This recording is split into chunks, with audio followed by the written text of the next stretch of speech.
Primeiro, eu acho que o Lula vai ser reeleito, tá? Eu acho muito difícil, ele tá no poder, né?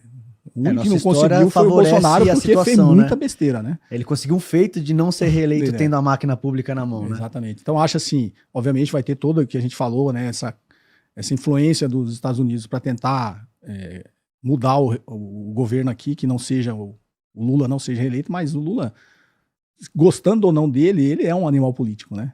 Assim, se você olha o espectro dos nossos políticos, ele ainda é considerado de grande habilidade política. Então, acho muito improvável que ele não seja reeleito, né? Mas posso estar errado, dependendo da influência, né, que a gente vê os Estados Unidos implementando dentro do Brasil. Então, se ele for reeleito, eu acho que eles cometem muitos erros também, né? O PT deveria ter esse projeto de longo prazo. Quem pensa seria um pouco mais radical nisso é o próprio Ciro Gomes, né? O Ciro Gomes sempre fala isso. Então, o Ciro Gomes, aí acho que falta no Ciro Gomes é a habilidade política que o Lula tem, né?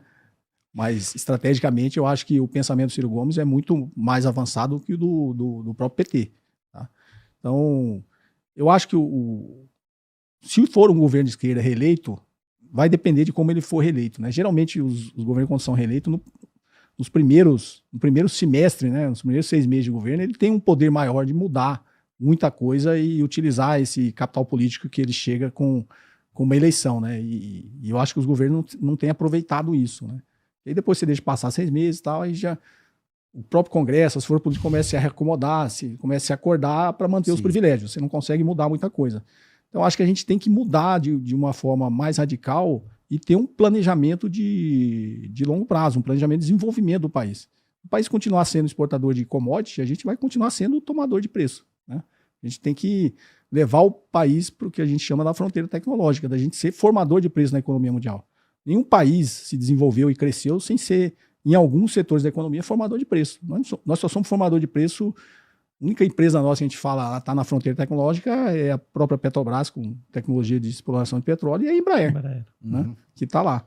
E o nosso agronegócio é forte por causa da Embrapa, né? Da tecnologia agrícola que é a Embrapa. Positivo aqui. De tecnologia. Brincadeira, nada contra positivo, só para corroborar com o que você disse. Então você vê, se a gente conseguisse reindustrializar o país em setores mais estratégicos e caminhar para a fronteira tecnológica, a gente passa a ter uma capacidade de projetar poder econômico no mundo muito maior do que a gente é, porque a gente está refém desses ciclos da commodity, né? Que a gente aproveitou, inclusive, que jogou a favor do Lula no primeiro mandato dele lá em 2003, foi isso, né? A China começou a crescer enormemente, puxou o preço das commodities tudo, tanto que os termos de troca inverteram, né?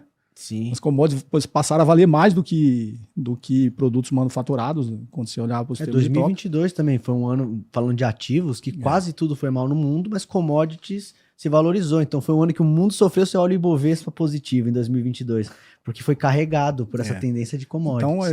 Então a gente depende desse ciclo, né? Quando teve esse ciclo, a gente não soube aproveitar porque tem a famosa doença holandesa, né? Quando você depende muito de um produto que te gera muita riqueza, você acaba esquecendo de investir em outros setores, né? Tô indo bem aqui, né? Para que eu vou quebrar a cabeça e investir em outro setor? Só que aí a gente fica dependendo desses ciclos, né? Porque nós somos tomador de preço, depende do preço das commodities no mercado internacional. Quando a gente tem um conceito de marketing, né? Que toda empresa, inclusive, utiliza, quando você tem um produto diferenciado, ou seja, você está na fronteira tecnológica, você passa a ser um formador de preço e você consegue estabilizar mais o crescimento da sua economia sem depender desses ciclos, né? De commodities. Então, o Brasil precisa invariavelmente caminhar para isso. Enquanto a gente for um país exportador de matéria-prima, de commodities... Você tem a vocação para isso? Eu pergunto, e eu concordei com você quando você mencionou o caso norte-americano, que participou diretamente do desenvolvimento tecnológico, financiou... Estava vendo ontem, inclusive, um vídeo sobre esses chips de alta tecnologia, que hoje só uma empresa do mundo, a ASML, produz, e a litografia, o processo de você desenhar na placa os chips, isso aí nasceu de um laboratório que ficou desativado ali depois da Guerra Fria e que o governo financiou para que tivesse ali os Estados Unidos na vanguarda. Então você teve esse caso de sucesso. Mas a minha dúvida é se a gente tem essa vocação para repetir algo assim, de ter o governo participando desse avanço tecnológico de maneira eficiente. Como a gente já falou, eu talvez seja um pouco mais pessimista, eu tendo a desconfiar. Então eu tenho uma tendência a querer deixar menos responsabilidade nessas questões na mão do governo por gastar mal, o histórico de usar mal esse recurso. A gente tem vocação para, de fato, promover essa mudança, melhorar nossa indústria nacional, investir em tecnologia aqui e não ser só esse tomador de preço, como você mencionou? É por isso que precisa do Estado, né? Quem consegue planejar isso é só o Estado, né? A iniciativa privada vai onde dá mais retorno, né? Nós somos da iniciativa privada, a gente sabe, você faz eu não vou em negócio que talvez dê retorno, se eu tiver 10 negócios escolher, eu vou naquele que eu tenho certeza que vai dar retorno. E quem investe a fundo perdido é o Estado, né? Você pega o desenvolvimento de todos os países, inclusive da China, né? Mas dos Estados Unidos, você citou exemplo, quanto dinheiro eles não queimaram a fundo perdido, mas o que deu certo mudou a economia deles. Perfeito. Né? A própria internet, o GPS, é tudo um investimento de defesa militar que, primeiro, eles nem imaginavam que aquilo poderia ter um objetivo comercial lá na frente, mas depois aquilo foi dado para a iniciativa privada gerar negócio, gerar inovações em cima daquilo.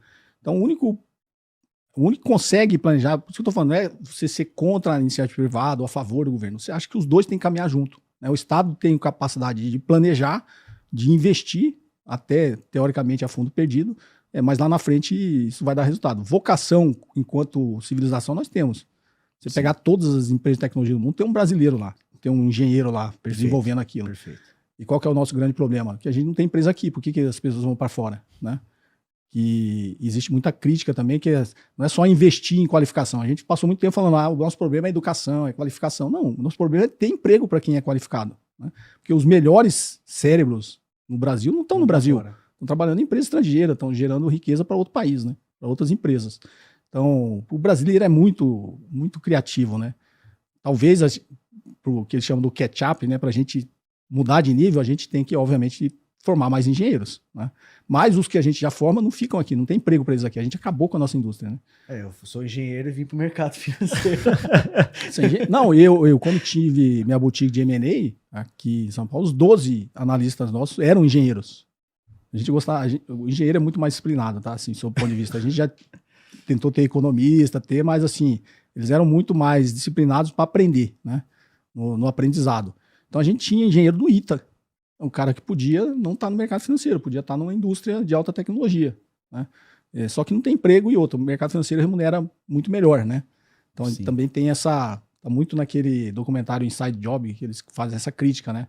Enquanto o mercado financeiro também suga os talentos, né, de engenharia que poderia estar criando inovações, porque ele remunera muito melhor e, obviamente, as pessoas vão. Agora, no nosso caso, no Brasil, não é nem que o mercado financeiro suga, é porque não tem emprego para engenheiro. É a alternativa que ele tem. Não tem indústria, não tem nada. O mercado financeiro não precisa nem pagar tão bem assim, porque não tem concorrente, tá aqui, é meu. Então, tipo, a gente está formando grandes engenheiros que ou vão para o mercado financeiro ou vão para o exterior, trabalhar em outra empresa. Então, assim, enquanto povo, a gente tem vocação, o brasileiro é muito criativo, né? É muito inovador também. Talvez muitas empresas aqui de inovação não vinguem também, porque não tem financiamento, não tem funding, né? Eu tenho um exemplo que talvez se encaixe, que é um exemplo comigo. Não sei se você conheceu um programa do governo no passado, que era o Ciências Sem Fronteiras. Eu fui participante desse evento, estudei fora, me graduei em Londres, mas a ideia do programa ela era muito boa, ela ia nesse sentido. A gente precisa formar engenheiro, a gente tem que qualificar o nosso capital intelectual e trazer para desenvolver aqui no Brasil, trazer alguma vantagem. Então a proposta do programa era essa. Mas a implementação do programa foi um grande problema. E eu falo isso com conforto e, como que é, lugar de fala, né? Lugar de fala por ter participado e mesmo tendo me beneficiado, eu sou um grande crítico de como o programa foi implementado. Porque não teve nenhum método de verificação. Como o inglês, a gente está num país que infelizmente não tem tanto acesso à educação, o inglês acabou sendo um dos principais critérios de aprovação. Então, o engenheiro ruim na faculdade foi para um programa porque tinha um inglês bom. E às vezes um bom engenheiro não tinha o inglês, ficou de fora. Então já começou por aí, acreditar que eu estava num quadro de que eu tinha boas notas e já tinha inglês fluente, então tinha esse privilégio, fui para fora. Nada foi verificado, tudo que o programa exigia. Então você dá espaço para o brasileiro mal intencionado, e tiveram vários lá que não fizeram nada.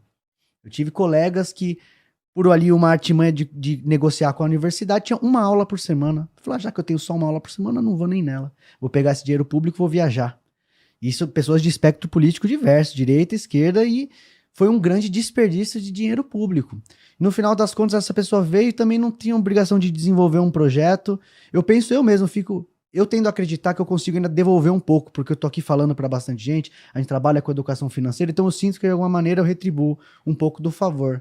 Mas a grande parte dos colegas que foram só se beneficiaram, ganharam dinheiro, não trouxeram um avanço para o país, não desenvolveram nada e custou milhares e milhares de libras. A minha bolsa eu estimo que deve ter custado perto de uns 250 mil reais. que o governo financiou apenas para uma pessoa. Foram milhares de estudantes.